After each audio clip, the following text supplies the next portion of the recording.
Okay, so growing up in Manchester in the 60s, you were arguably in the middle of a cultural revolution with both music and football ruling the world.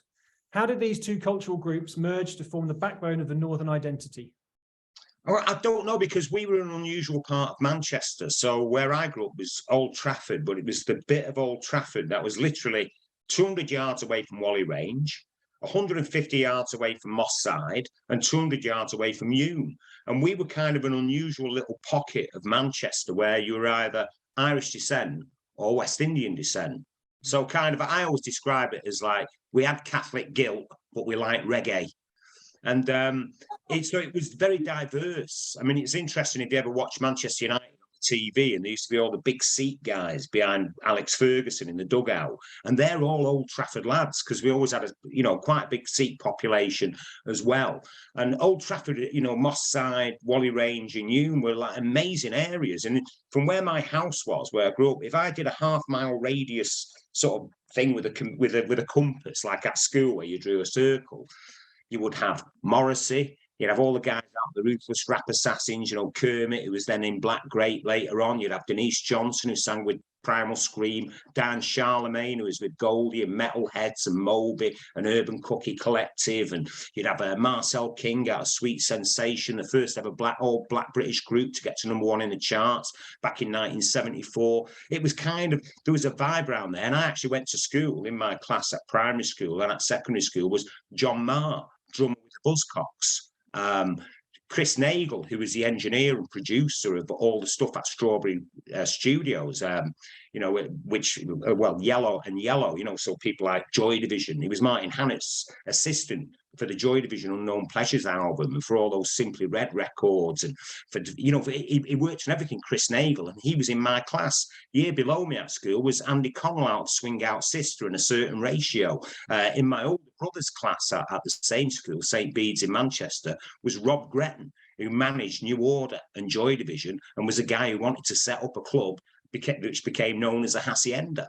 So it's there was no escaping from that, culturally. And I think a lot of it was, we were that first generation of working class kids, mainly of Irish descent or immigrant parents, who had a chance to get on. So there was quite a lot, any social mobility amongst working class people in that bit of Manchester seemed to be people from that background. So it was unusual in that way. Even if you look at people all around who've come from working class backgrounds in Manchester and made it, like Caroline Ahern, Steve Coogan, they all come from that kind of Irish descent, Catholic grammar school type, background. Because I suppose the Catholic grammar schools were a bit more working class than the state grammar schools or the normal grammar schools, because, we had so many, we were first generation immigrants, really. That was a long-winded one, wasn't it? Oh, and United and City were great.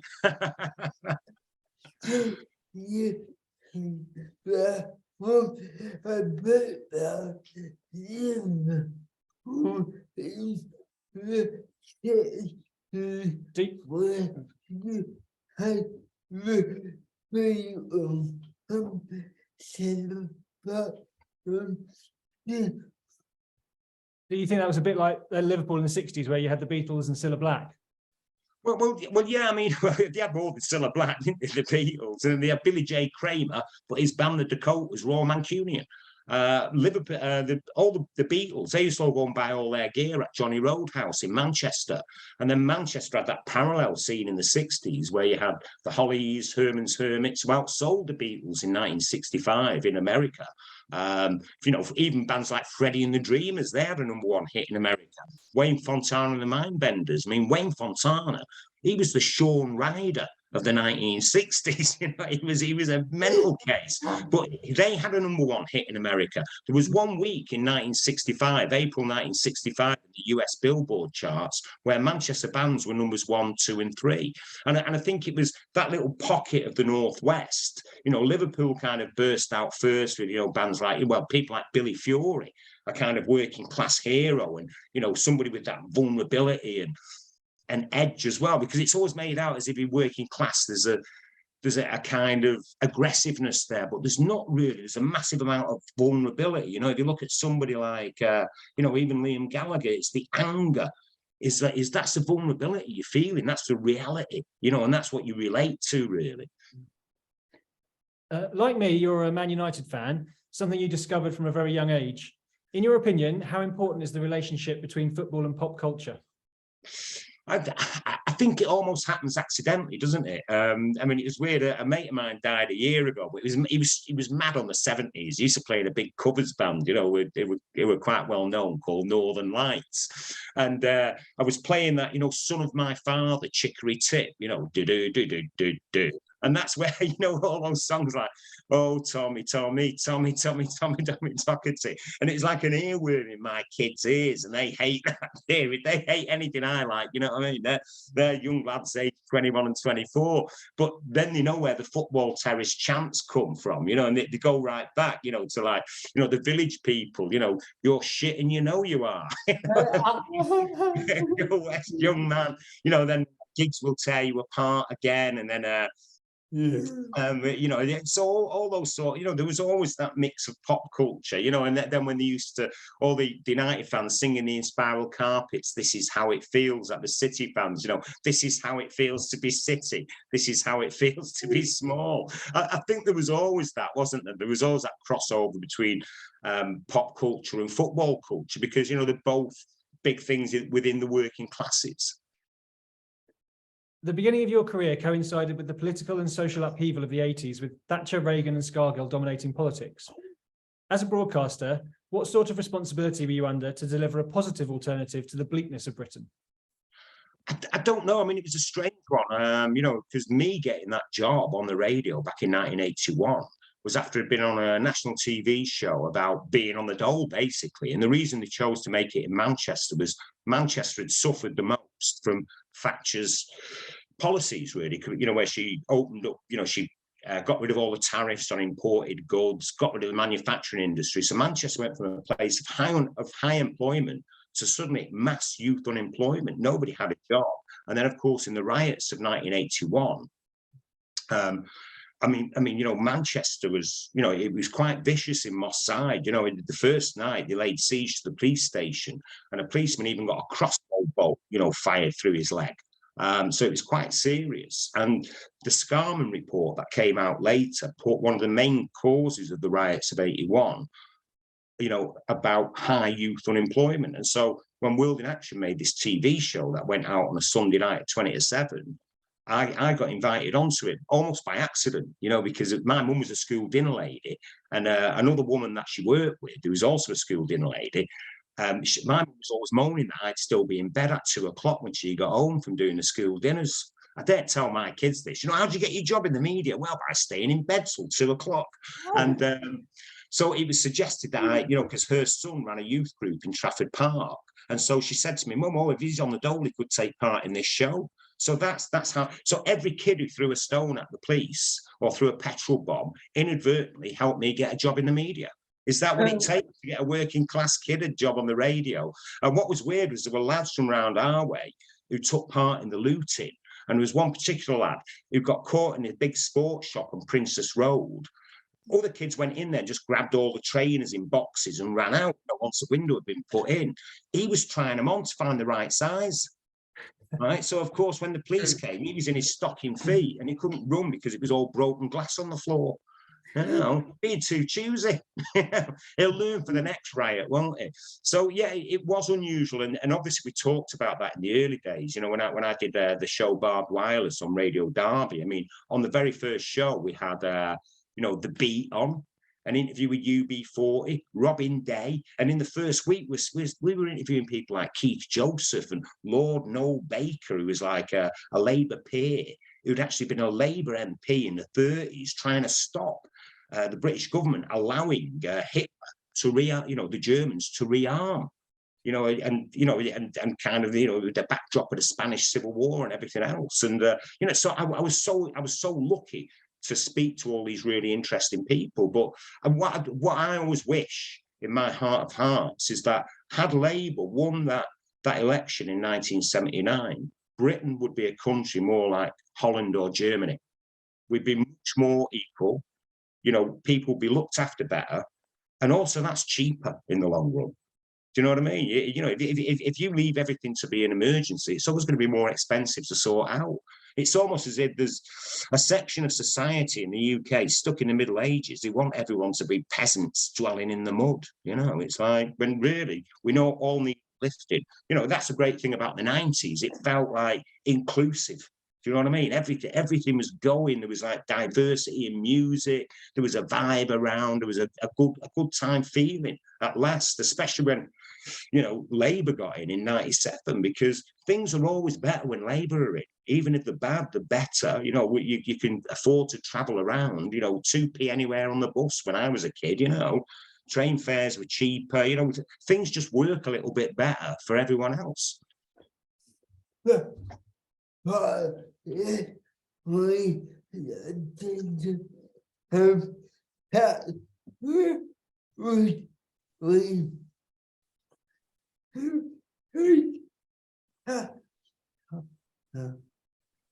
If we didn't have Thatcher, would we have had satire? Well, yeah, we always had satire because, you know, no political system is kind of perfect. And come on, you know, Labour, there's plenty to go at, wasn't there? You know, there's always something going on. Nobody's going to perfect. You know, you can't find the perfect. You've got to do and mend, really. And if we live in a country where you've got a royal family, that in itself is satire, isn't it? Because I mean, it's like the whole thing with Harry and Meghan. I don't get it. But it obviously boils down to the fact that when he's saying something, they're just as dysfunctional, if not more dysfunctional than the rest of us. And they're loaded. They don't have to do anything. You know, they literally fold towels for a living or get someone to come in and do it for them. And if they're messed up, why is everybody looking up to them? And so the people who are massively invested with their serf mentalities in that, you know, your cap doffers, you're like, you know, we'll get rid of them. And, well, Boris is doing a great job. You know, the forelock tuggers in life, it destroys their worldview, doesn't it? Because if they're just the same as us, why are you kissing the backside? There's a great line in the great Irish-American playwright, Eugene O'Neill, played in the film Reds, you know, with Warren Beatty and Diane Keane, by Jack Nicholson plays Eugene O'Neill. And Eugene O'Neill had a play called A Moon for the Misbegotten. And it's about an Irish farmer in America. And suddenly, you know, he's leasing his farmland, and suddenly his new landlord happens to be English. And he sends his kind of assistant on the way to put the rents up. And his daughter says, "Oh, here's you know, the guy coming on his master's duty." And he says this line. He goes, "Master is a word for sure. What's an Englishman without some lord's backside to kiss? The dirty slaves." And it kind of sums it up, really. You know, if you look at something like Brexit, in many ways, it wasn't the Scots or the Irish who voted for it. And in fact, 52% of the votes all came from the south of England, the Garden of England. And 60% of those voters were ABC1 middle class. And it's a strange thing, isn't it? It's like this exceptionalism. And yet you go, well, let's be exceptional for looking after our own people. Let's be exceptional for not allowing people to, you know, have like 600 quid, you know, gas and electric bills for 1 month. I know someone whose bill was nearly 800 quid. They only live in a semi-detached house. Now, we had consumer protections within the EU. Those are gone now. And we haven't got any storage facilities for gas. So we can't buy it cheap and store it. So we're all paying through the nose. And nobody's moaning about it because of two forelock tugging. You know, in France, it'd be like burning tyres in the road, wouldn't they? And, you know, setting fire to lorries and what have you. Here, they're like, oh, mustn't grumble. Well, what about Harry and Meghan? Oh, look, people coming over on dinghies. Manchester in the late 80s and early 90s was at the centre of a revolution. As a music broadcaster at BBC Radio Manchester, how much responsibility were you under to chart and celebrate this significant social movement? In hindsight, how important was the Hacienda in cementing a definitive marker to this movement? Yeah, I mean, it's a strange one. I wasn't actually at Radio Manchester in the late 80s. I was at Key 103, which was the second biggest commercial station in the country, you know, Piccadilly Radio, Key 103. So I was given, because I'd won 2 National Sony Radio Awards for the Best Specialist Music Show on BBC Radio Derby. When I got poached by Key 103 when they were setting up in 1988, they gave me 100% free choice in the music, 6 days a week, 6 till 9, Monday to Friday, and 2 till 5 Sunday afternoon. So, of course, I knew about the Stone Roses, you know, I'd seen them live by accident, actually, back in 1985 in London, not in Manchester, playing at Dingwalls. And so I was playing all this stuff on the radio, but you could feel it. I'd been around in the days of punk. You know, I was like 16, 17 when punk happened, and I was mates with John Marr out of Buzzcocks. So I saw their rise, you know, to the top and felt that vibe, you know, where we're getting rid of the old and now we're into the new.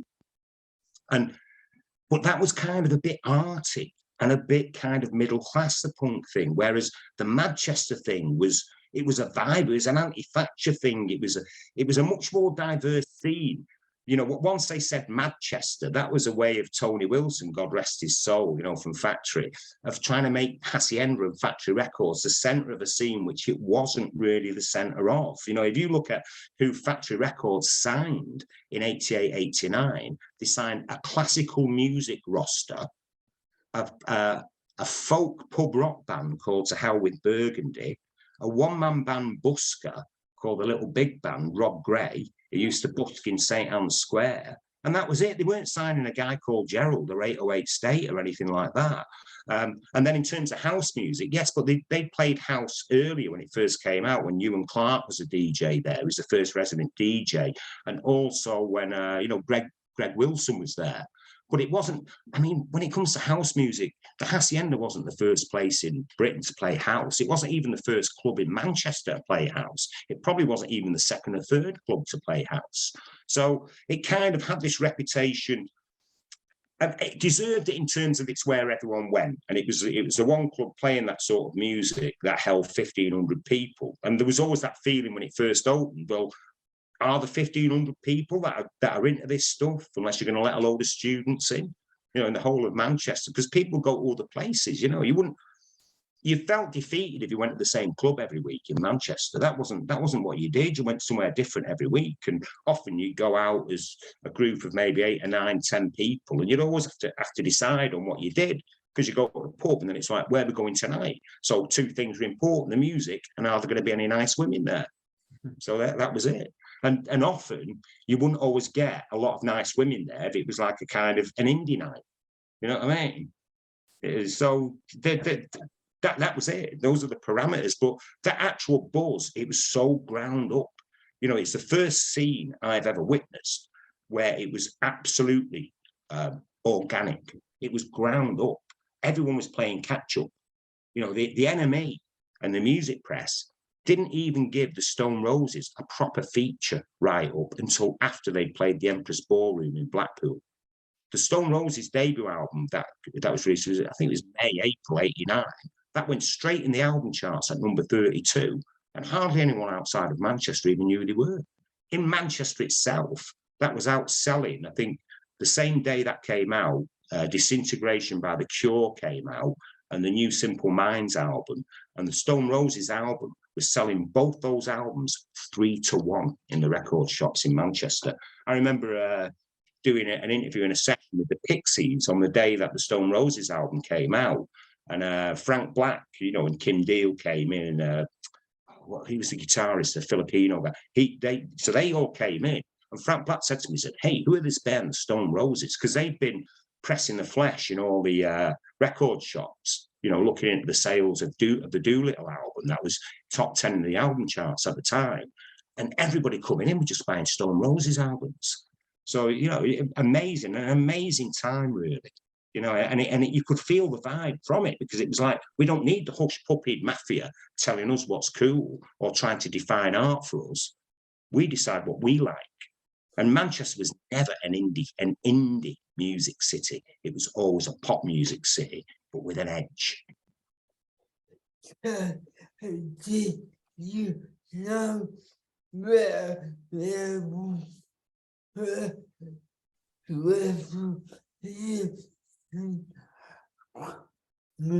So did you know there was a revolution coming?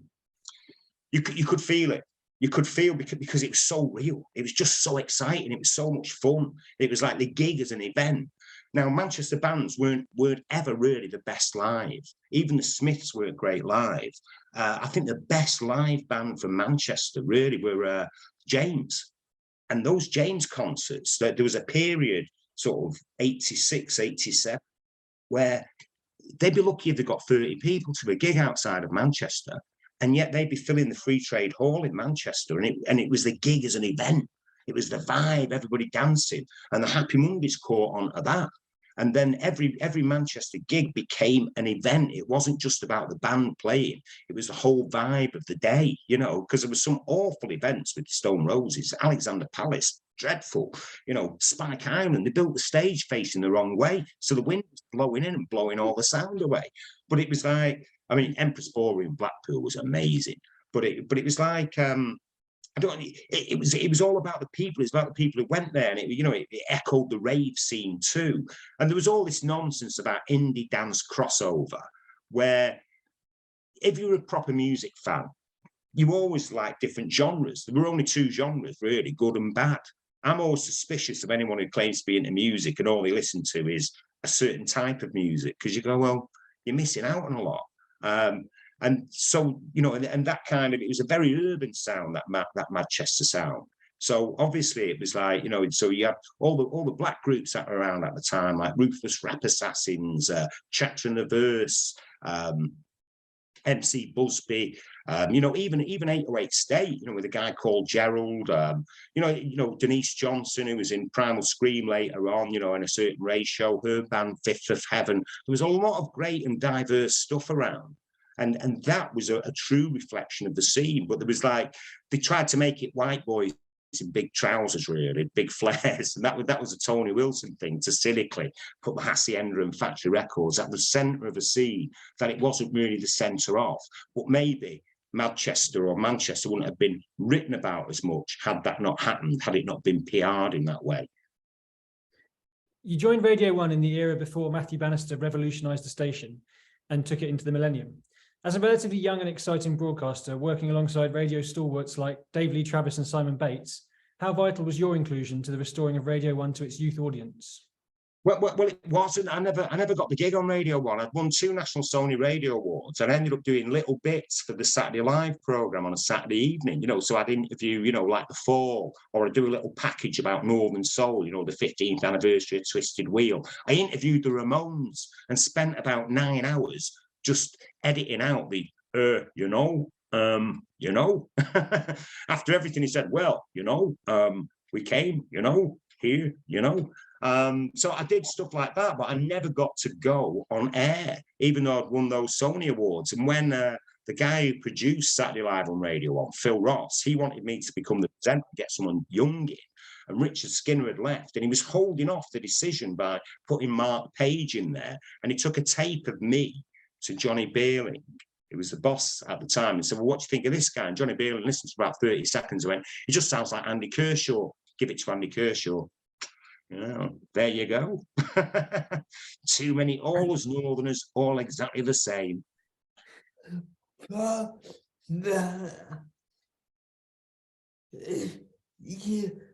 did get that gig.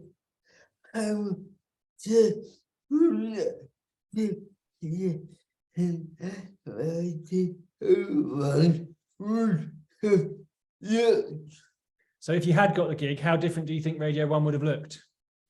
I mean, it would have been a bit different. It would have been a bit more, although you see, it was a strange one, Radio 1, because it was only in FM at the weekends. I mean, I was only looking for like 1 gig a week at the time. I mean, the strange thing for me with Radio 1 at the time was just after I'd won my 2nd Sony Award, or maybe just after the 1st one, I was working in Derby. 20 miles away in Nottingham, on BBC Radio Nottingham, was a lad called Simon Mayo, who'd won nothing. And he gets a job on Radio 1. But it was there was a feeling, and it still persists. They're only really talking about it now, and you get in trouble for saying it. But there was always that feeling that the whole media was very anti-working class and very anti-Northern. Now, obviously, when you're working class, you bring your own anxieties with you, and you can get triggered in a different way to other people, because you've had that all your life of being judged. You don't quite fit in. You're not this, you're not that. We live in a kind of feudal system. Nowhere else has a class system like we do in Europe. Nowhere else. The minute just for having an accent, it's a thing. I mean, in Germany, there is no such thing as a received pronunciation. So no one would go, oh, you're working class. They just go, oh, he sounds like he's from Bavaria. He sounds like he's from the Cologne area. You know, they wouldn't, there's no judgment put on it. And likewise in France, whereas in the UK, everything is about this strange feudal system. You know, I mean, received pronunciation is only 150 years old. It was invented.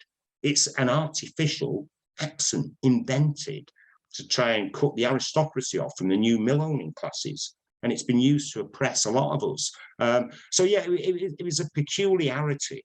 Even now, a lot of what we do, I'd say it's an English thing rather than a British thing, is there's this dinner party sense of discussing things and enthusing about things. And we mustn't be too enthusiastic, and we mustn't have too many opinions, which is just ridiculous, really. And so, I mean, I probably would have ended up on Radio 1 for about 6 months, and then they'd have found a reason to get rid of me. You know, because, I mean, I remember speaking to the late John Peel, and he was telling me about when he first did this really weird hippie show on Radio 1 called The Perfume Garden. And, you know, and he playing all sorts of obscure stuff. And you had to go in for an annual meeting. And he went into this board meeting at Radio 1, and it was all like guys in dicky bows and stuff, you know, like old professors sitting around a table. And he walks in with long hair, a beard, and a caftan. And they were looking at him like, you know, could feel the tension in the room.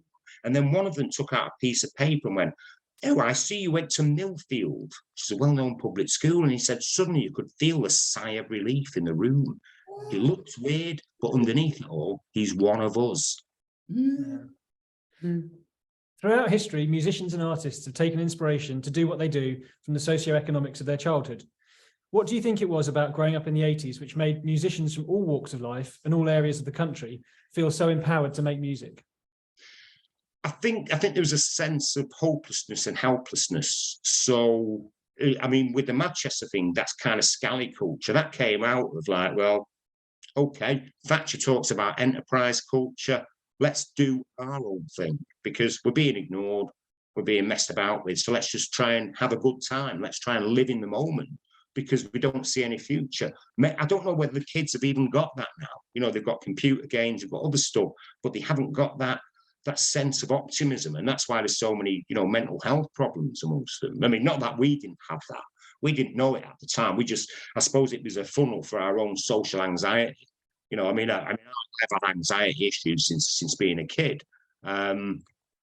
And, you know, maybe it was that. It was an outlet. There was a certain amount of anger, a certain amount of rage. And on the other side, if you think about the 80s, 82, when the Hacienda opened, it was a pop scene, wasn't it? You know, so when I went to the Hacienda, the original Hacienda playlist was like Blancmange, Living on the Ceiling, you know, Tears for Fears, as well as like, you know, the sort of big kind of like Grandmaster Flash, you know, and the Furious Five, and you know, Clint Eastwood and General Saint, you know, the odd reggae track like that, 400 Miles, and another one, Bites the Dust.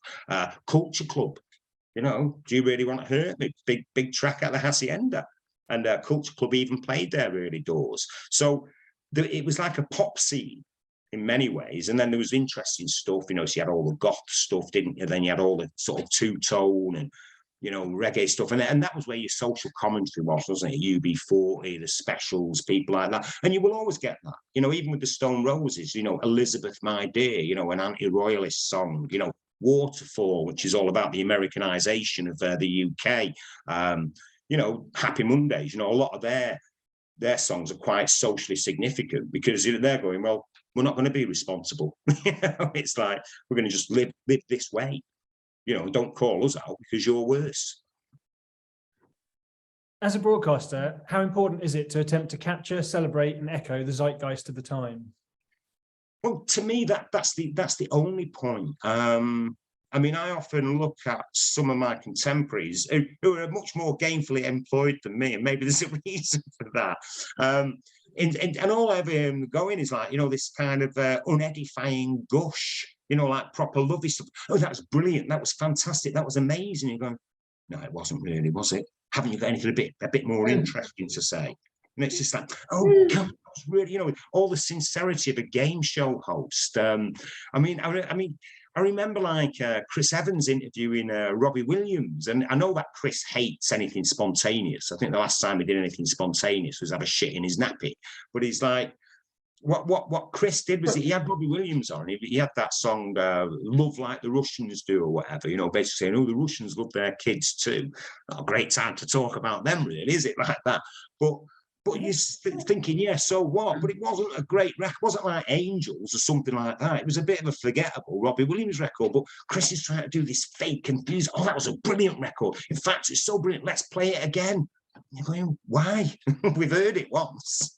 For some of us, once is once too often. But it was that kind of, that sort of fake jollity, you know, when really there's enough great stuff to enthuse about in the right way and put in context and communicate, you know, and often it's not about that. It's almost turning what you do into wallpaper, which isn't my thing, really. It's not what I'm interested in. You know, the broadcasters I liked were storytellers or were just about playing the music.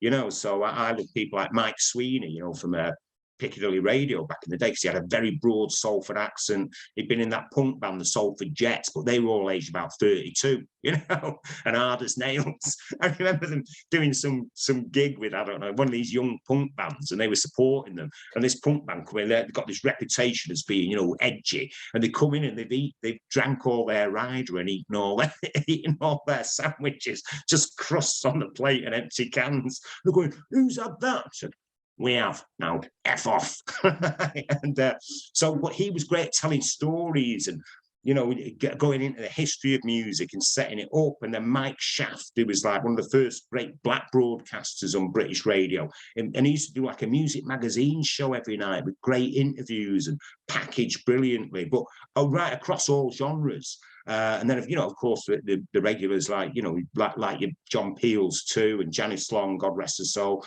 You know, those sort of people were the people I like listening to. And that's what I grew up feeling inspired by, because they were about something, you know, like the late Tony Wilson. He was about something. He brought an attitude and it made it more interesting to watch rather than just, you know, gushing like a broken toilet pipe. You know, that kind of, oh, isn't everything great? Isn't it all marvelous? And isn't the utter blandness washing over us all the best thing ever? No. I think you should have your own chat. Josh thinks you should have your own chat show. Well, if you understood the technology, I might do. You know, I mean, I've had great shows and I've done great shows, but I suppose, you know, my enthusiasm and my wanting to be perfect, you know, so when I did The Word, I upset a lot of them on it because I went in to do national TV off the back of always being in control of my own stuff. Now, I had better guests on a Tuesday night on Key 103 than I'd get with 35 people, you know, or whatever, trying to set up a show for a Friday. Because you're constantly having a battle, you know, something that you know instinctively after, you know, 8 years basically of doing 6 shows a week and setting them up yourself and understanding that other people are good. So you respect their opinions and you can have a discussion about something. And suddenly I'm with a lot of public school boys who've done like maybe 1 or 2 years at most in the media. And not really applicable shows. So they haven't been working on music shows. They didn't come from a music background particularly. If they did, it was from that narrow London background where it was all about trying to create something that they could bathe in the reflected glow of glory for. And that, you know, that to me is a sort of narcissistic thing. And although there was an appeal for that, I had enough inadequacies without admitting I was that inadequate that I had to do that. You know, and so so I'd be in meetings and we'd be talking about what band we should book on. And I'm getting questioned after doing 8 years of specialist music radio and being across all genres, whether it's like, you know, jazz, funk, house, you know, reggae, indie, rock, whatever, you know, being across all of those, because I used to have experts doing it on my show. You know, I thought, well, what's the point of me doing it when there's someone who can do it better and just give them a slot, you know, a Northern Soul slot, you know, a guy called Devon Daly who now runs all the content for black music shows across the BBC and was Trevor Nelson's producer on Radio 1 for about 4 years. He did my jazz funk slot for like, you know, 6 years on Radio Derby. He was brilliant. So, you know, rather than have, I'm talking myself out on a limb now. I'll have to get back to the original point. But it was like, so when I was on the Word, I'd be having a discussion in there, and you get like some posh kid who'd done 1 year on Movie Watch as a researcher. And he'd be arguing with me about what music we should have on. And I felt like the gardener on Downton Abbey, going, well, I think we should plant the roses in April this year. How dare you give them, and they would all be from the same background. This idea of diversity is so important, because you want a diversity of opinion. You don't want, well, let's hear what the male, pale and stale public school boy has to say about this. Oh, right, you and your mates who were all from like some no-mark satellite town in the southeast and went to college in London, now all share an opinion. And so it would be difficult to argue about that, because they were so invested in their personalities. They thought London is cool and trendy. I now live in London, therefore I'm now cool and trendy. And that was a hard barrier to get across, because you go, well, no, it's not about being cool and trendy. It's about finding out what's good and putting what's good on. It wore me down, really, because I would get triggered. So then they'd think, oh, be careful of Terry, he'll say this or he'll say that, because I didn't have a very good filter. So if I thought someone was being a bit of an arsehole, the Irish in me, that pointless belligerence, which again is, a past steeped in trauma, really, would make me say what I thought, I mean, I remember I had a thing about always having at least one black band on the Word every week, because where I grew up, on my street, you're either Irish descent or West Indian. And I remember we'd be playing like Batman cards or football cards in the hallway. You were never allowed in the house properly, in a black mate's house. And then suddenly they come running in from the living room and go, oh, Kenny Lynch is on the Val Doonican show. Just to see a black face on TV was a big thing to them, and they'd all go running in. And I remember that excitement. Half the time it'd be, oh, sorry, false alarm. It's a black and white minstrel show. Yes, exactly. Can you imagine that was still on TV? It was 78. But so that vibe, I wanted black kids to know that they were going to see a black face on the Word every week. And of course, no one's going to argue about that. But I remember one particular week, we couldn't think of a good black artist to have on, which is unusual. And then I said, oh, what about that rock band? Do you remember the rock band from America, Living Colour? And so they're really good. And they were playing, I think, at the Brixton Academy that week, or whatever, somewhere like that, or Hammersmith Odeon. So they're playing a big gig in London. So I said, well, let's get them on, because we were young guys, they ticked all the boxes as far as I was concerned. And one of our producers went, because we're a rock band, he went, he said, well, they're not really black enough. And I went, well, what colour are they? Because the whole point to me was, it was just about skin colour. And it was like, what colour are they? I went, yeah, what colour are they? And he went, well, what I meant is they're not urban enough. Urban enough. I went, mate, you're about as urban as a second home in Tuscany.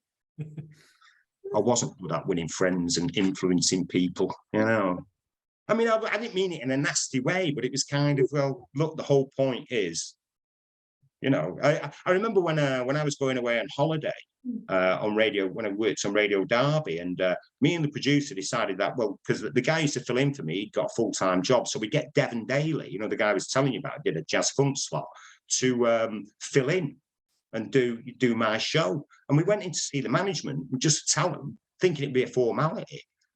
And one of them, and he was only like maybe 38, 39, pulled his face, went, Devon. And I knew exactly what he meant, and I went, what? And he went, well, will he be all right playing your sort of music? Well, I mean, I had it all, divided up into, specialist slots, so I didn't have to do anything really. Say, so what have you brought in to play today? But I did, I played maybe 20 minutes of records, and I went, well, I said, what? Do you mean, will he be able to say, here's the new one by New Order, rather than here's a new one by Cameo or Keith Sweat or Anita Baker? Yeah, I'm sure he'll manage. As if he's going, God, I want to say here's a Smith, but my brown skin won't let me. And this is the kind of ridiculousness that you've got. And you've got people in the media now who are moaning about, there's almost like this kind of, especially within the BBC, where they're trying to employ black people, and Asian people more. And I always say, well, yeah, maybe there is an unfairness about it, but you've got to find a balance. And I've witnessed it the other way around for years and years and years. Although I still think the Equalities Act of 2010 should have included socio-economic background. And then I could go to the networks and go, hang on a minute, here's my CV. Let's have a look at his. Maybe I should just do my own thing. You're right.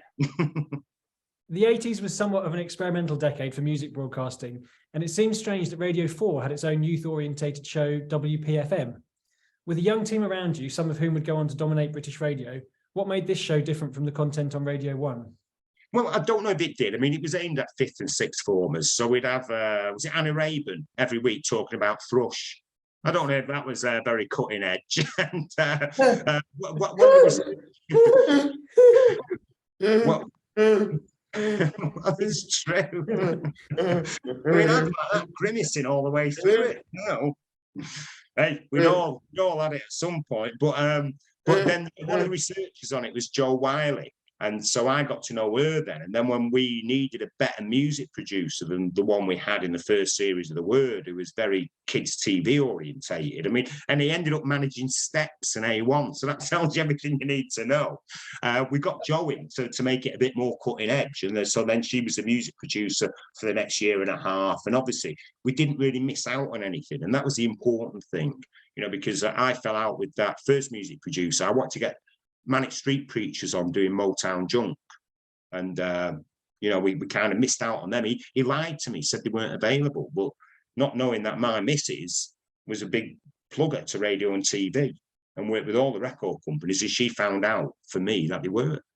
You know, so to make sure none of that happened again, you know, I pushed for Jo Wiley. I think the 80s, again, because I'd won the Sony Radio Awards and I had a weird accent, they put me on Radio 4 thinking, oh, well, mate, you know, that's youth, isn't it? A weird northern accent, that's youth. I remember like some old lady ringing up after my first ever show, going, can't you do something about that chap with the awful left-wing accents? The left-wing accent. Cheers for that, you know. But yeah, so it's very strange. You felt quite oppressed by it, and there was always that feeling one day they'll get used to it.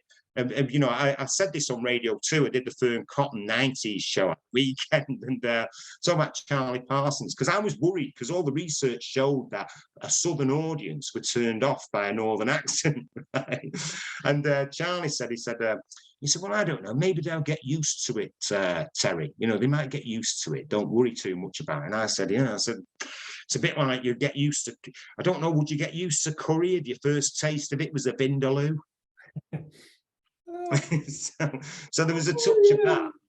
But it is strange how much it would be commented on. You know, the accent would be commented on, which is, you know, really peculiar. In 1990, you secured probably a career-defining role as presenter of the seminal 90s Channel 4 music show The Word.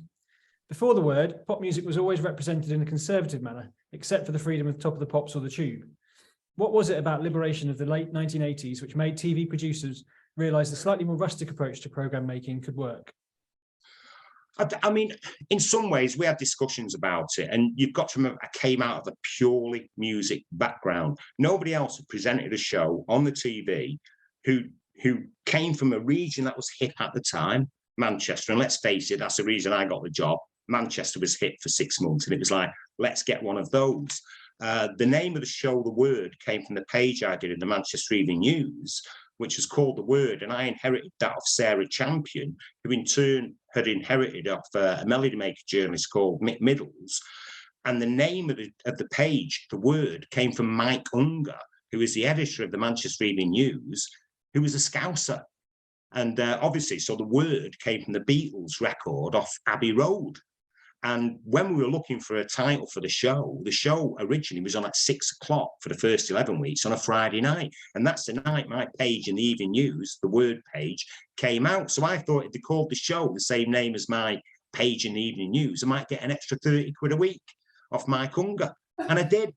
Yeah. Success. And the strange thing was that page in the Manchester Evening News that just covered bands from the Manchester area, up and coming or established already, it was suggested to Mike Unger by Tony Wilson, because around 1986, Tony Wilson and Factory Records had fallen out with the NME.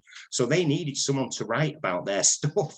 So Tony Wilson got them to do a page about local music. So all the new releases on Factory Records by Stockholm Monsters and, you know, people like that could get written about in the Manchester Evening News. So it's weird, everything I've done, Tony Wilson's behind it somewhere, which is quite irritating, really. You know, he was a great bloke, but when he died, it was like, oh my God, he almost defined everything I did by accident.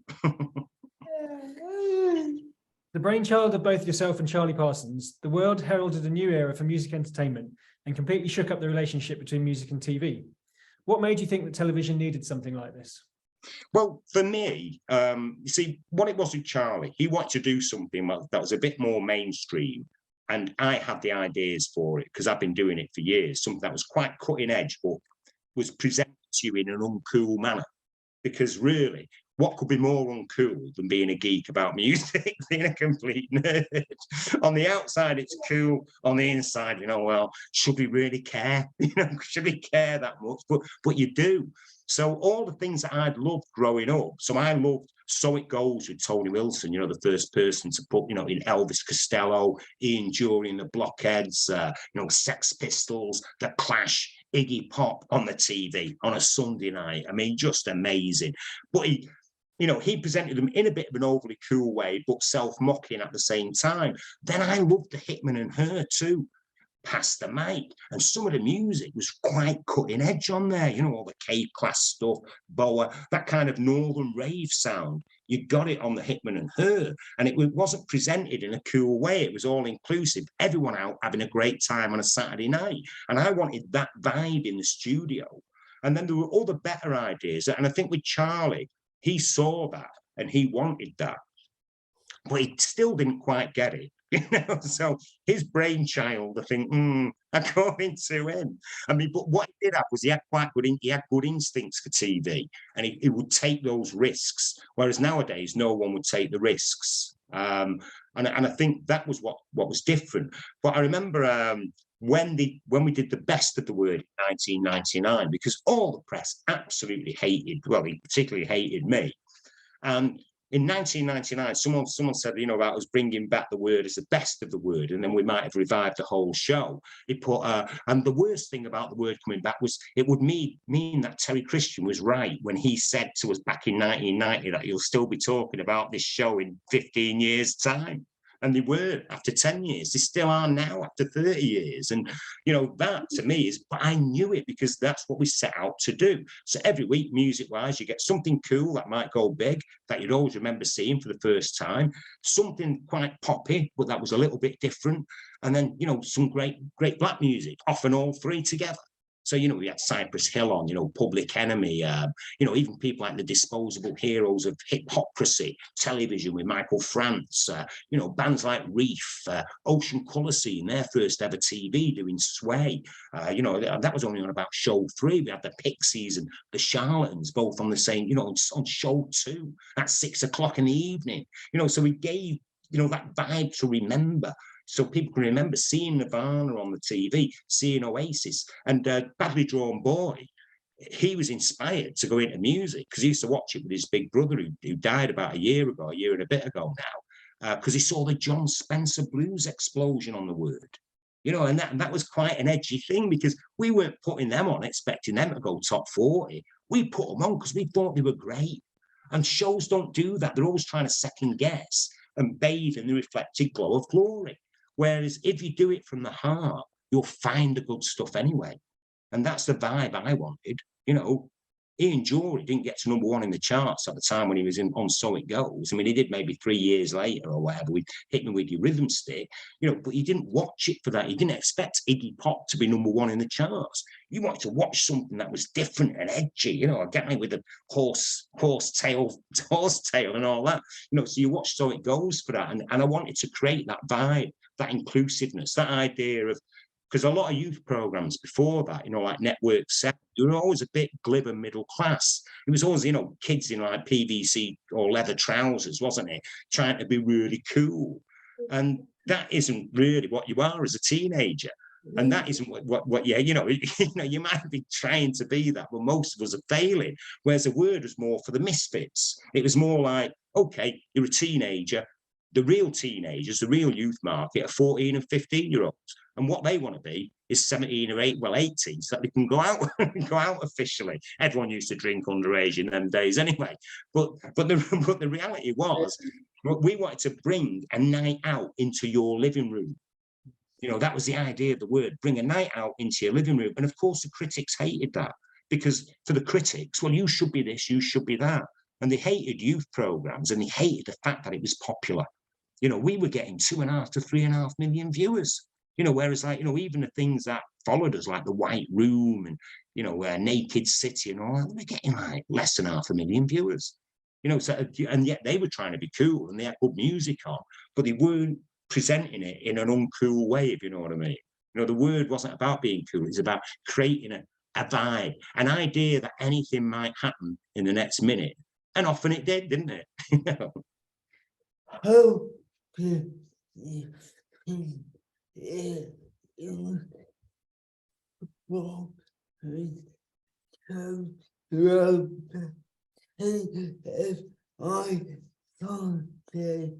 How do you think it how do you think it inspired shows like TFI Friday? Well, Chris just wanted to copy it. I mean, I know Chris. I used to like it. I liked him as a broadcaster. You know, when he was on Piccadilly Radio. I remember him doing a competition for a car one night. You know, he was only about 18, 19. And in the end, he gets this guy on the phone. He was a bit Timmy Mallet inspired, you know, going, wow, great. He said, mate, you've won a car. A dinky car. So that was it. So I thought he was a clever broadcaster, but I suppose with TFI, Chris used to come down to the Word every week with his jotter, with his jotter out. And, you know, because I remember having a drink with him afterwards, and Craig Cash out of the Royal Family was a big mate of mine, and he'd come down as well, and we'd be chatting to Chris.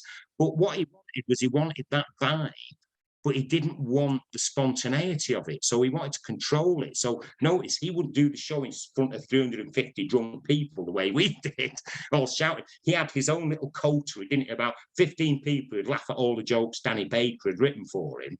And then the band played in another area. And then to do the music for him, he brought in Pete Mitchell, who kind of replaced me at Key 103, who again sadly died about 18 months ago, Pete. Denton lad, big into Northern Soul actually, and loved New Order. But Pete Mitchell then came in to advise on the music. So that's how he had people like Electronic on, Audio Web, you know, and better stuff, because Chris doesn't really care about music, or like interviewing people. So you kind of think, well, what is it really all about? But I actually think TFI, again, interestingly, after the first series, their figures had dropped off anyway.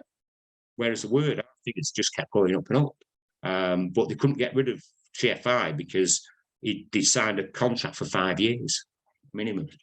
But yeah, I remember when they did TFI, you know, they revived it and did TFI, and I'm going, Reef on the Word, not TFI.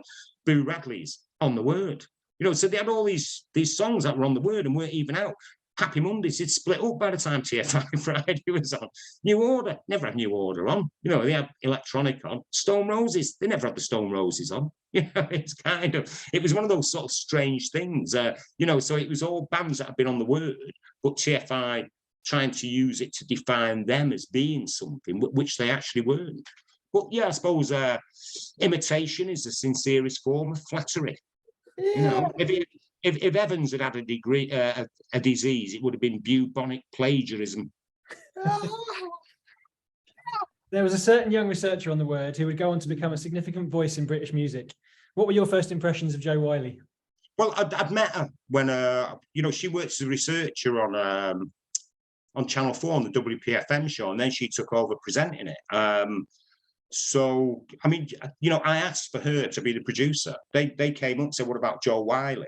You know, because I didn't really get on, or didn't think the guy who did the music on the first show, on the first series, was right. And Jo did a great job. So obviously she wasn't that knowledgeable about black music, you know, because she's from Northampton. So, you know, obviously she was a bit of a goth and all the rest of it, but she would at least want to make it a bit more edgy and understood what to look for. So, you know, she was good from that point of view. So, you know, so when she worked on it for a year and a half, I don't think there was anyone we missed out on. I think sometimes she was a bit too afraid of the music press. So she wouldn't take the risk. So we often would have the right band, wrong song. So I'd be going, get Suede on, you know, when Animal Nitrate was out, which she didn't. She got them on then doing that awful version of Brass in Pocket, you know, M People, How Can I Love You More? And then we had them on doing Colour My Life.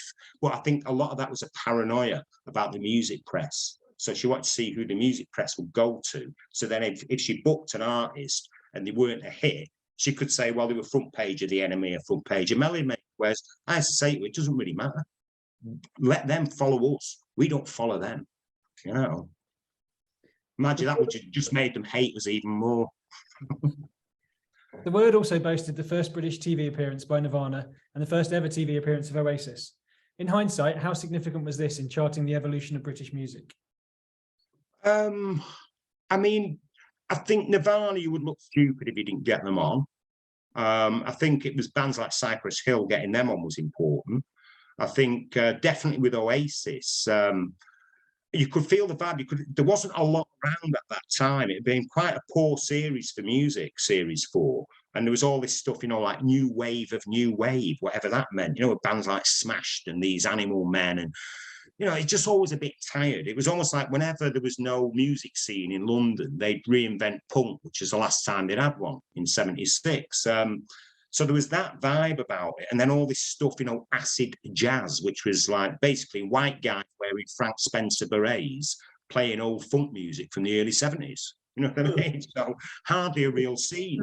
So with Oasis, I knew that they were doing well. They'd been supporting Whiteout on tour and then flipped it. So Whiteout ended up supporting them. So they'd really improved. And I knew that the Inspiral Carpets, who Noel had been part of, were real workers. They had a massive work ethic. So Noel would have that. He would want that band to be great. And then Liam was a good-looking young lad, 20, 21. So I got them to come down to the Word to pester our music booker at the time. Jo Wiley had left about a year and a half before. She left. She'd left this halfway through the series before, Series 3. So this is Series 4 now. And he was going, well, I don't know. You know, we've already got a band from Manchester booked on that show. And it was like these lads from Rochdale, you know, of Asian heritage, called the Caliphs. And they were signed on a big deal with London Records. And they said, we can't have two bands from Manchester on the same show. I said, so you wouldn't have two bands from London on the same show? Yeah, well, that's different. I said, yes, it is. You've not had a music scene since punk in 1976. Get them on. So in the end, the band pulled out, and that's the only reason we got Oasis on. So that was a peculiar one. And then we used to do repeats of the Word throughout the summer. You know, that would be broadcast early evening, like 6:30 or 7 o'clock on Channel 4, kind of under the guise of the best of the Word. And we used 2/3 of all the band's performances from the previous series on those. And they never included Oasis doing Supersonic. And I remember saying, well, why haven't you got them on? Because they didn't really rate them. And that Supersonic only got to number 31. Well, within a month of that, the debut album got to number 1. They'd had like Shaker Maker, number 11 in the charts. And then it just went on. And by the time Series 2 of the Word, the next series of the Word came out, and then we did want them on, it was like everyone's saying they were great and we did them a favor. They wouldn't do it because they were doing later. And our idiot of an editor at the time said to them, well, we did them a favor. I thought, we did them a favor. I did a toss for 8 weeks. You didn't even want them on. And we did them a favor by not even including them in the repeats in the summer. So we insist on having a world exclusive. And I remember saying to him, I said, look, I said, get your ego in check. Who cares? When I was a kid, you know, if I like Bob Marley or the Smiths or the Jam, I wanted to watch every program they were on. And the more TV programs they were on, the better, right? And he was saying, yes, well, we did them a favor, though. So we should have the world exclusive. I said, well, why not let them do later as well? On later, they get to play 2, maybe even 3 songs. On the Word, they just get to do the one. Well, yes, and I said, and also, it's not necessarily the same audience. And if it is, no one's going to be moaning about having something good on. So in the end, we had the world exclusive of Dog Eat Dog. Do you remember them? No, neither do I. But it's this weird, you create something that's good, and then it becomes a vehicle for the egos of severely privileged public school boys, like our editor at the time, who won't mention Duncan Gray. You know what I mean? Hey, he was a mate of Michael Gove's. Tells you everything, that, doesn't it? They were mates from Scotland, you know, without Scottish accents. You know, mates from Scotland. But, you know, so we were always fighting against this, which was ridiculous. You know, it was kind of, because you can't have an ego in that way. Not if you're going to be about something. It's got to be about the culture. You can't just create that so you can bathe in the reflected glow of glory. And yet you'll often get accused of doing that by people who that's all they do. You know, they're reflecting themselves by, you know, by judging you by their own standards. Whereas I would be too embarrassed in a way, and too ashamed and too self-conscious to make it about me. And the minute I thought, oh God, people are thinking it's that, then I'd have to pull back and have a look at myself, because you want to feel like there's something pure in your life. Maybe it's that weird Catholic boy thing. Sorry, I'm rambling on forever, aren't I? It's all right. I am a good job. Don't worry, it's all good stuff. Oh yeah, get me in trouble. But what's new? What can they do to me now? 62 and on the sidelines. Kind of following on from that, what would you say is the legacy of the word? I think the legacy of the word is that it still irritates the people who hated it, the fact that it's being talked about 30 odd years later. And I remember, I mean, Piers Morgan was absolutely obsessed with me, to the degree that when I did do, you know, I had a few to-dos with him on Good Morning Britain, he actually thought he'd met me. And when we'd never met each other in our life. I remember the first time I did a two-way with him on Good Morning Britain. And what is it? I was talking about Mourinho going to United, and I hated Mourinho. I hated his style of football, and I was worried about it. So I was chatting about that, and at the end, Piers Morgan said, "Thank you, Terry," and I said, "Thank you, Piers. It's the first time you've asked me a question and not made up the answer." That's on YouTube, by the way. But I think the legacy of the word is like people think we were just around at a time when there was great music. We were around at a time when we didn't miss out on anything that was any good, unless it happened when we weren't on air. I used to hate a band, any band who released a great record in that 5 or 6 month period of the year when we were on air. I just go, why didn't you save it? We'd have got you on. You know, Sounds of Blackness, Optimistic. I hated them for being American and not being around over here at the time. You know what I mean? I love that record, Optimistic by Sounds of Blackness. And so there was always that, you know, there was always that. That's what we care. I cared. And you're not really supposed to care, you know, because that scares the horses. But still, with the word, we've got all those bands, we've got these sort of magic moments of things that happened, and they can't take that away. And so they still hate it. I remember one journalist saying at the time, with the word, say, "The problem with this show is only the public like it." What on earth does that even mean? Only the public like it. You know, you get hush-puppied people like, you know, Mark Lawson in The Guardian slagging it off, and you go, do you know what? If I thought this, you know, if I was making this show for someone like you to like it, I'd cut my throat. You know, you are not our audience. You're some hush-puppied anal retentive who writes for The Guardian. You know, we don't need validation from you. Sorry. I would like to see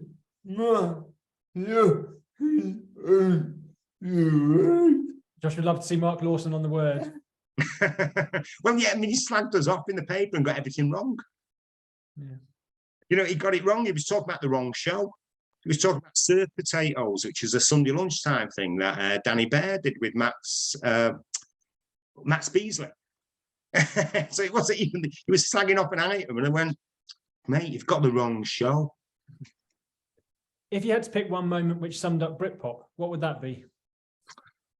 I mean, I don't know, because it wasn't, you mean to do with the word, or you mean just music generally? In general. Well, I suppose really Blur, the Modern Life is Rubbish album, because that was their most important album. And then we did have them on the word, ages before it came out, doing Girls and Boys. We had Blur on 3 times, and so from that thing, yes, I thought that was important. I thought Britpop was it was a bit like Manchester. It didn't really say anything. Those bands were around, and really you could have called it Manchester Part 2, because most of the good bands are from the north, weren't they? It's so Pulp, Oasis, Cast, even bands like Sleeper from Coventry, Dub Stars, she was from York, Audio Web. Now they've added all sorts of, Charlatans. It was a continuation of Manchester, but the press hated the Manchester scene so much that they didn't want that again. They'd have started writing about great bands like Pure Essence and Audio Web and all the rest of it. Then suddenly it's like, it's not about them. It was all to make it in London, Camden, so that they could all pretend it's a London scene and then bathe in the reflected glow of glory. London is cool and trendy, cool Britannia. I now live in London, having moved from Basingstoke, where I grew up, or some other, no mark satellite town. Therefore, I'm cool and trendy. So it was one of those, really. There was some good stuff in Britpop, but it was a bit of it's a bit male, pale and stale in that way. Whereas if I think about the great British music that was unique at the time, I think of stuff like Goldie and Metalheads, Inner City Life, with the great Diane Charlemagne from Manchester. We had a bigger hit with Urban Cookie Collective, The Key to Secret, but that was a British sound that was unique. Whereas a lot of Britpop was a revival of mod. And obviously, if you're a working class white kid, that idea of the mod era, the 60s, optimism, social mobility, you'd be able to buy a house, you might have a car which your dad couldn't afford, you can buy nice clothes, all the rest of it. In terms of black music, you never see black music going back. You never see, a young black band saying, let's recreate Motown. Let's recreate, the funk sound of Stevie Wonder from 1972. Because in the past, for those young black kids, things were always worse than they are now. Let's go and recreate a past where everyone could be outwardly and openly racist to our faces. No, now is always better. So they will always try and come up with a new sound, and they might sample an odd record, or they might listen to it secretly, but they won't try and create that sort of music. And that to me is interesting. You've also dabbled in one of my other great passions, stand-up comedy, which is notorious for being very difficult to master. What are the significant differences between broadcasting and performing? I don't know. I'm still working on it.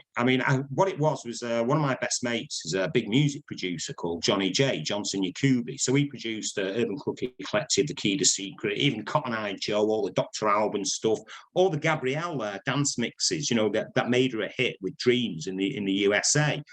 And Johnny, I've known him for years. He's a big guy, Nigerian descent. He went, Terry, right? Everybody says when was the last time you did anything edgy?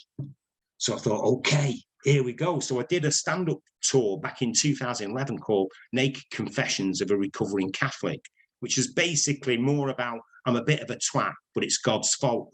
And, and obviously it's almost like a form of self-therapy. I've been in therapy since, and now I'm doing the word one. So it's about context. It's about making a good laugh. So it's about the 90s. It's about me, how messed up I was. But actually me being messed up, it meant that I was guided by an inner 14-year-old, because I grew up with, one of 6 kids, but my oldest sister died, when she was only 11. So I grew up in a house that was grieving and a lot of anxiety, where you had to keep your own thoughts to yourself. And so you kind of parent yourself, your inner 14-year-old parents you. So when I'm feeling a bit fed up, age 20, it's like, well, go out and get pissed and have a few spliffs when you get home. You know what I mean? Not healthy ways of coping with life. And so it's partly about that, the show, the word, and about the things that went on and behind the scenes. Like, I show a clip of Amanda de Cadenet, and one of the bits it's like a reel in there. And one of the bits about Amanda is when we sent her to press that in Pontins to cover a Soul Weekender. And Amanda was really posh, you know, multi-millionaire dad, Alan de Cadenet, you know, had won Le Mans, sports car racer and all the rest of it. And although she was a proper wild child, you know, I think her mum put her into care when she was 15 because she went off the rails. But she had a real personality, Amanda, but she was posh. So we sent her to Prestatyn-Pontins to do the Soul Weekender. And she said, you know, while she was there, she said, oh, well, where will I be staying? And they said to her, a chalet. Well, you can imagine, can't you? Right? You know, she went, oh, so she's imagining, you know, some chalet in an exclusive Swiss resort, sauna in the basement, a full staff, en suite with a view of the Alps. Whereas having been to Pontins as a kid, I knew a chalet looked more like what Charles Bronson was tunneling out of in The Great Escape. So it's that kind of thing. And then we take it from there, and, you know, we break it down. You know, I mean, I suppose it was that obvious cynicism of pairing me, you know, from like, you know, very, you know, my dad was a labourer, my mum was a school dinner lady. We grew up with nothing, you know what I mean? And with like Amanda and the north and south, you know, the poor northerner with the posh southerner. But I suppose that's what they had to do. There was a certain cynicism in it, but we did get on really well. And it's different for broadcasting, but it's more freeing. And yeah, you can die on your backside, but you're doing broadcasting, you know, as I've often said, you know, I've died more times than Captain Scarlet. That's a tough reference. You've got to be old to get that one. As you've talked about, you're embarking on your tour entitled The Word Is, where you celebrate and reflect on memories of the word. What made you believe this was the right time to create a show of this nature? Well, it wasn't now. It was supposed to be 2020, 30th anniversary, but a little thing called lockdown happened. And then I finally got to do it in July. I did the first one. It sold out, and it was a bit overly long, but nobody walked out. And I do a Q&A, although I think they were all a bit too drunk by the Q&A. Noddy Older turned up to see it, you know, with his missus. I've had a few, you know what? I've had a few big... Mike McCartney, Paul McCartney's brother, and his missus, on her birthday, came to see my old Naked Confessions of a Recovering Catholic gig in Liverpool. What a treat for her. Anyway, so, and then it's improved since then, you know. So, I mean, again, I'm only like, how many gigs? I think I've done 7 gigs so far. I'm in London on the 26th. That's more or less sold out. That's at the Walthamstow Trades Hall. Then I've got Stockport Plaza on March the 4th.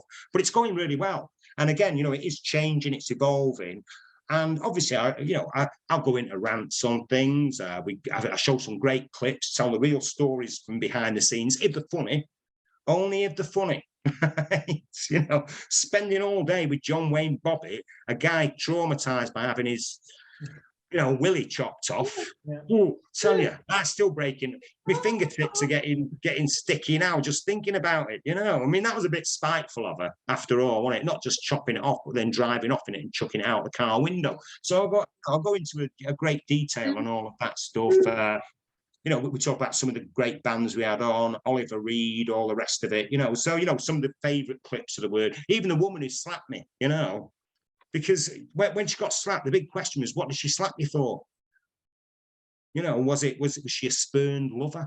You know, has she been humped and dumped or whatever? No. I used to get the bouncers to stop those women coming in. But no, I got it well. I think she just stopped taking her meds, to be honest with you. But he was like, you know, so I was slapped a lot. I was slapped a lot harder by her than Chris Rock was by Will Smith. Let me tell you that. I would love to see you. You'd love to see it. I know, fantastic. Looking back at your career, what's your proudest achievement? Well, I think doing the Barbed Wireless show on Radio Derby, because that was truly groundbreaking and recognised as such. And for that, you know, from a little local radio station to win 2 National Sony Radio Awards, and I was the youngest person to ever win one, and the first person to win 2, and it was in the Best Specialist Music category. So you were up against really expensive documentary series and John Peel. I beat John Peel 2 years running in 85 and 86. So that, and also the people who made it from me. So even like Oasis, it changed their lives. You know, the number of people within the media that I gave a break to, the guy who's that you know, from working class backgrounds. The guy who directed the last series of 7 Up, Tim Holtwell, he started with me on Radio Derby. Devon Daly, now in charge of all the black content for the BBC, he started with me on Radio Derby. I mean, my job was always recognising talent and giving people the opportunities that I'd been given almost by fate, and then by the guy who took me on Radio Derby, John Barton. What an amazing guy. Who ended up as the editor of the Today programme on Radio 2. And also, you know, the editor of the 9 o'clock news on BBC One. So all of it, you know, it's just to kind of put something back, the old Tony Wilson philosophy. And then I managed to get about 20 different bands from Manchester on The Word, on a national TV show, until people actually thought that the Word came from Manchester when it was all filmed live in London. You know, and then you look at how well a lot of them did, you know, like Oasis, and you know, just to reckon at Carolina Hearn, you know, being involved with her, and you know, and Craig Cash, and you know, anyone you could give a leg up to, because they were talented, and it was a difficult, you know, it's a difficult path for them to come through. You know, even back in the 80s, I managed a 12-piece reggae band from Derby called Junior C Reaction, and without even knowing it, it's only now when I look back, I got them signed to a major record company. Chrysalis, Cool Tempo label signed them. No other reggae band got signed to a major. British reggae band got signed to a major in the 1980s, and the only other British reggae acts had already had big hits in the reggae charts, like Maxi Priest and Smiley Culture. They were the only other ones who got signed, but not an actual self-contained band, 12-piece, 4-piece horn section. So yeah, things like that I'm proud of. I'm proud of coming from the background I come from and doing what I did.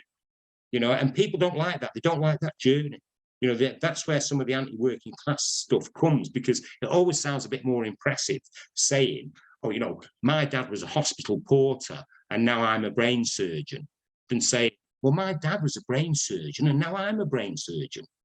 Big deal. Whereas I can say, my dad was a labourer, my mum was a school dinner lady, I won 2 National Sony Radio Awards, I've worked on national TV, I've worked on, you know, national radio. I've done stuff like that over the years. You know, I've got there. I mean, I didn't become a huge name, but I'm too much of a misfit to do that.